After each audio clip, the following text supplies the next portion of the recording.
Imagine a nation where mountains have echoed not only with the songs of its people, but also with the sounds of battles fought for freedom, power, and survival. Colombia's story is not just one of wars and conflicts. It is the story of a people who, despite centuries of violence, never stopped dreaming of peace. Would you like me to make this hook poetic and emotional to captivate the heart immediately, or powerful and dramatic to command instant attention? In the early 19th century, Colombia's path to independence was filled with both courage and sacrifice. For many years, the territory that would become Colombia was under Spanish colonial rule, where strict control was enforced over political, economic, and cultural life. People grew restless under these restrictions, especially as new ideas of freedom and sovereignty spread from revolutions in Europe and the Americas. Inspired by movements in places like Haiti and the United States, Colombian patriots began to envision a land where they could govern themselves without foreign dominance. The struggle for independence formally began around 1810, when uprisings broke out in several cities, each one echoing the desire for autonomy. Leaders emerged during this time, but none carried the cause more prominently than Simón Bolívar, a man whose determination and vision became central to the liberation of northern South America. Bolívar, along with other revolutionaries, organized armies that marched across mountains and rivers, fighting battles that tested the endurance of ordinary men and women. The wars were not easy. The Spanish crown resisted fiercely, sending troops to maintain its hold. Yet the courage of the fighters, often poorly equipped and vastly outnumbered, allowed them to press forward. Communities sacrificed food, shelter, and lives to keep the cause alive, and slowly, momentum shifted toward the revolutionaries. Major victories, such as the Battle of Boyaca in 1819, became turning points that secured Colombia's independence and laid the foundation for the Republic of Gran Colombia. This union, although temporary, symbolized the shared dream of freedom across the continent. The independence wars were not only military conflicts but also moral struggles, where ideas of identity, sovereignty, and the right to self-rule became stronger than the fear of oppression. It was in this crucible of conflict that modern Colombia began to take shape. After the independence of Colombia was secured, the country entered a turbulent period during the 19th century where internal struggles replaced foreign domination. The absence of a unifying colonial enemy exposed deep political, social, and economic divisions within the new republic. The main conflict was between the liberal and conservative factions, each holding starkly different visions for Colombia's future. Conservatives wanted a strong central government, close ties with the Catholic Church, and the preservation of traditional structures, while liberals pushed for federalism, separation of church and state, and more progressive reforms. These opposing ideologies clashed repeatedly, and their disagreements often spilled beyond debate into civil war. The Colombian countryside became the primary battlefield, where peasants and militias fought on behalf of political elites. These wars disrupted everyday life, tore families apart, and kept the nation from achieving lasting stability. Throughout the century, Colombia experienced more than half a dozen significant civil wars, each one draining resources and weakening the state. The conflicts were not limited to politics alone.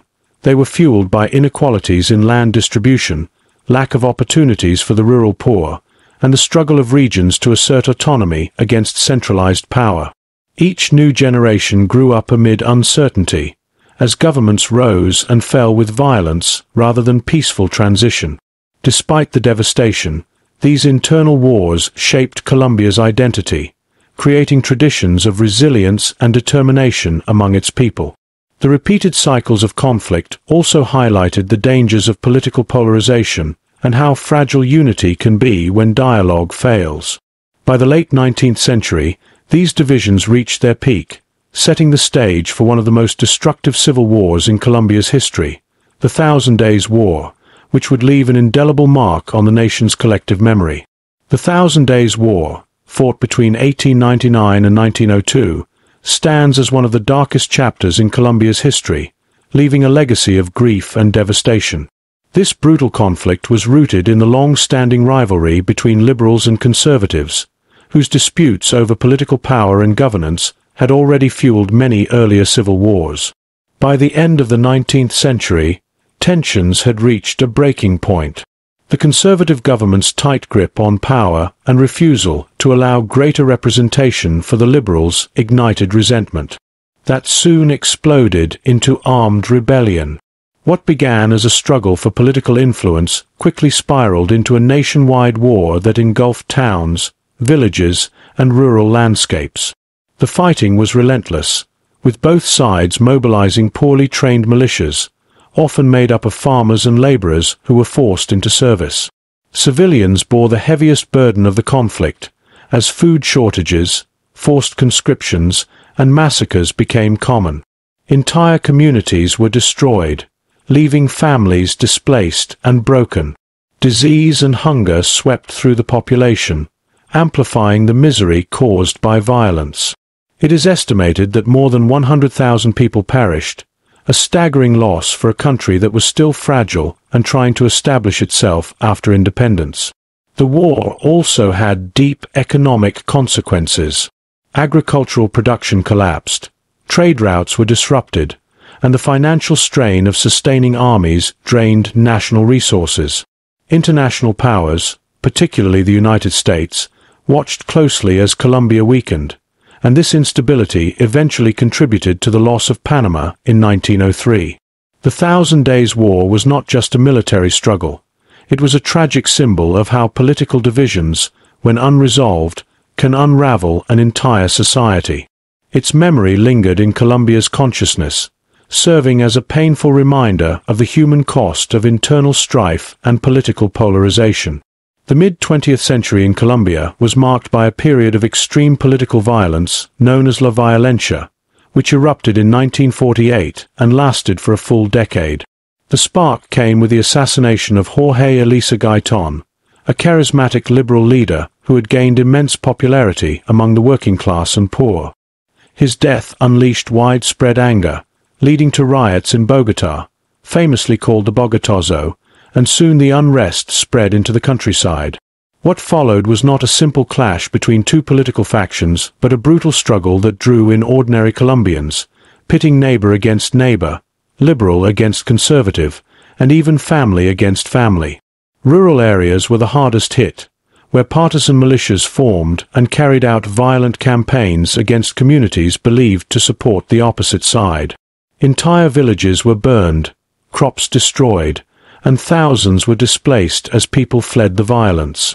Brutality became commonplace, with killings carried out in horrific and symbolic ways intended to instill fear. Estimates suggest that more than 200,000 people lost their lives during this period, making it one of the bloodiest conflicts in Latin American history. Beyond the immediate devastation, La Violencia created long-term consequences for Colombia's social and political landscape. The distrust between liberals and conservatives deepened, while the state's inability to protect its citizens eroded faith in government institutions. For many in the countryside, the violence underscored the deep inequalities in land distribution, poverty, and lack of representation, issues that had been simmering for decades. As the conflict continued, some Colombians began to see no solution within the traditional political system, laying the groundwork for the rise of guerrilla movements in the 1960s. The scars of La Violencia were not just physical but psychological, embedding fear and mistrust into the nation's collective memory and shaping the conflicts that would follow. By the 1960s, Colombia's turmoil shifted into a new phase as guerrilla movements and the rise of the narcotics trade combined to create one of the longest and most complex conflicts in modern history. Groups such as the Revolutionary Armed Forces of Colombia, FARC, and the National Liberation Army, ELN, were born from the frustrations of peasants and leftist intellectuals who believed that inequality, land concentration, and government corruption could only be challenged through armed struggle. At first, their focus was ideological, fighting for social and economic reform, but over time the conflict became entangled with other forces that changed its nature. The emergence of the drug trade in the 1970s and 1980s poured vast sums of money into Colombia's conflict. Guerrillas, paramilitaries, and even some elements within the state became tied to narcotics trafficking, using it as a means to fund their operations. Cocaine cartels, led by infamous figures such as Pablo Escobar, grew so powerful that they waged their own war against the Colombian state, assassinating politicians, bombing cities, and spreading fear across the nation. In response, the government intensified its military campaigns, often with support from the United States, leading to an escalation of violence. Civilians were caught in the crossfire, suffering forced displacement, kidnappings, and massacres as armed groups fought for control of territory and resources.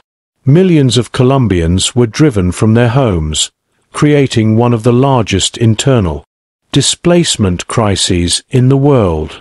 The lines between politics, crime, and war blurred, and for decades, Colombia seemed trapped in an endless cycle of violence. Despite the chaos, movements for peace slowly emerged, as many Colombians yearned for an end to the bloodshed. The entanglement of guerrilla warfare and narco-violence, however, made peace an elusive goal and defined much of the country's late 20th century history. In recent decades, Colombia has worked to move beyond the long years of armed conflict, seeking peace and stability after more than half a century of violence. The turning point came with negotiations between the government and guerrilla groups, most notably the peace process with the Revolutionary Armed Forces of Colombia, FARC. After years of failed talks, a breakthrough was reached in 2016, when an accord was signed that aimed to end hostilities, reintegrate former combatants into society, and address deep-rooted issues like rural inequality and political participation. Though controversial and met with resistance from some sectors, the agreement represented a significant step toward reconciliation in a country where war had touched nearly every family. The role of the Colombian military also began to change during this period. Instead of focusing solely on combat operations, the armed forces increasingly engaged in stabilization efforts, humanitarian missions, and cooperation with international peacekeeping programs. Their involvement in rebuilding trust with local communities became a vital part of strengthening state presence in areas once controlled by armed groups. However, challenges remained, as not all factions agreed to disarm, and other groups, including the ELN and remnants of paramilitaries, continued to operate. Additionally, criminal organizations tied to drug trafficking persisted, threatening the fragile peace with new forms of violence. Despite these obstacles, the peace process opened pathways for dialogue, truth-seeking, and justice. Institutions like the Special Jurisdiction for Peace were created to investigate war crimes and provide victims with a voice. Millions of displaced Colombians began slowly returning to their lands, while communities once divided by war explored ways to coexist. Colombia's journey toward peace is ongoing, marked by setbacks and hopes alike, but it demonstrates the resilience of a people determined to rewrite their history after generations of conflict. Colombia's history of military attack wars is a story woven with both suffering and resilience. From the early struggles for independence against Spanish rule, through the endless civil wars of the 19th century, the devastation of the Thousand Days' War, the brutality of La Violencia, and the decades of guerrilla and narco-related conflicts, the nation has carried the weight of violence for generations. Yet through all of this, the Colombian people have shown an unshakable will to survive, to resist despair, and to keep moving toward peace. The peace accords of recent years, though imperfect, stand as proof that dialogue can succeed where weapons have failed, and that reconciliation is possible even after decades of bloodshed. Colombia's journey reminds us that war may shape the past, but it does not have to define the future. What truly endures is not the memory of battles, but the enduring hope of a people who continue to dream of a country built on justice, unity, and peace.